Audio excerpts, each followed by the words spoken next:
ஓம் முருகா சரணம். வாழ்க வளமுடன் வையக மக்கள்.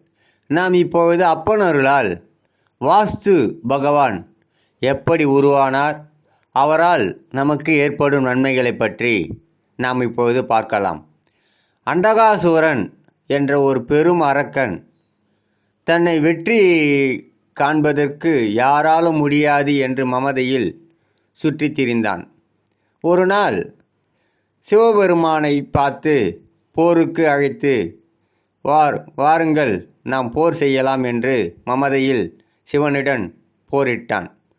அசுரனின் சிவபெருமான் போரிட்ட போது அசுரனின் நெற்றியில் வகுந்த வேர்வையிலிருந்து ஒரு பெரும் பூதம் ஒன்று தோன்றியது. மிக கரிய நிறம் கொண்ட அந்த பூதத்திற்கு அகோர பசி எடுத்துக்கொண்டு கண்ணில் பட்டது எல்லாவற்றையும் விழுங்கத் தொடங்கியது. அப்பொழுது கொடிய அசுரன் அண்டகாசுரனின் உடலையும் விழுங்கியது. தீராத பசியில் இருந்த பூதம் தன் பசியை தீர்த்து வைக்குமாறு சிவபெருமானை வேண்டிக் கொண்டது. அப்பன் பரம்பொருள் சிவபெருமான் அந்த பூதத்திற்கு அனைத்தையும் உண்ணும் சக்தியை கொடுத்து விட்டார். இவர் எப்பொழுதும் கேட்கும் வரத்தை கொடுப்பதே இவருடைய பெரிய கடமையாக வைத்துள்ளார்.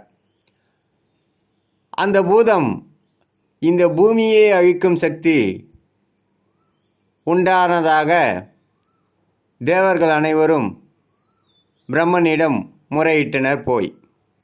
பிறகு பிரம்மதேவன் அந்த பூதத்திடம் பூமியில் மக்கள் வீடு கட்டும்போது அவர்கள் படைக்கும் உணவை மட்டும் சாப்பிடு என்று வரமளித்தார்.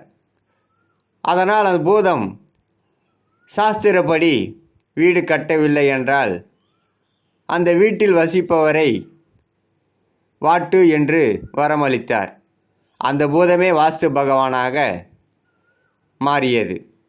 வாஸ்துப்படி வீடு கட்டுபவர்களுக்கு நன்மைகளையும் மற்றவர்களுக்கு தீமைகளையும் அளித்து வருவதாக அது வரம் பெற்றது. வாஸ்து என்றால் நாம் வாழும் இடம் என்று பொருள்.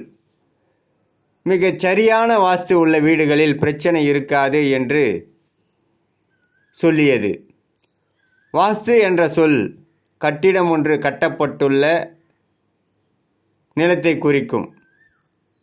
வாஸ்து சாஸ்திரம் என்பது ஒரு நிலத்தில் கட்டிடம் கட்டுவதற்கு முறையாக அதன் தத்துவங்களை விளக்கும் ஒரு வேத சாஸ்திரமே வாஸ்து சாஸ்திரமாக கூறப்பட்டுள்ளது புராணத்தில். வாஸ்து சாஸ்திரப்படி வீடு கட்டுவது மனிதர்களுக்கு முக்கியத்துவம் என்பது போல் அந்த பூதம் தன்னுடைய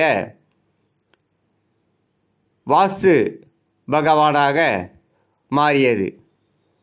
தன் வாஸ்து சாஸ்திரப்படி கலைகளை நாயகனாக இருக்கும் வாஸ்து பகவானின் அருளையும் அவருடைய சுலோகத்தையும் நாம் சொல்லி வாஸ்து பகவான் நாம் வாழும் வீட்டில் சிறப்பாக இருக்க வாஸ்து சுலோகம் ஒன்று சொல்லலாம். ஓம் வாஸ்து புருஷாய நமஹ. ஓம் இரத்த லோசானாய நமஹ. ஓம் வாஸ்து புருஷாய நமஹ. ஓம் இரத்த லோசானாய நமஹ. ஓம் வெற்றிவேல் முருகனுக்கு அரோகரா. வீரவேல் முருகனுக்கு அரோகரா.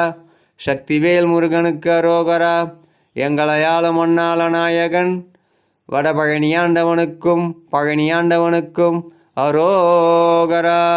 சகல செல்வங்களும் பெற்று வளமுடன் நலமுடன் வாழ எல்லாம் வல்ல அப்பன் முருகனின் அருள் வாஸ்து பகவான் மூலம் கிடைக்கப் பெறுக. ஓம் சரவணபவ.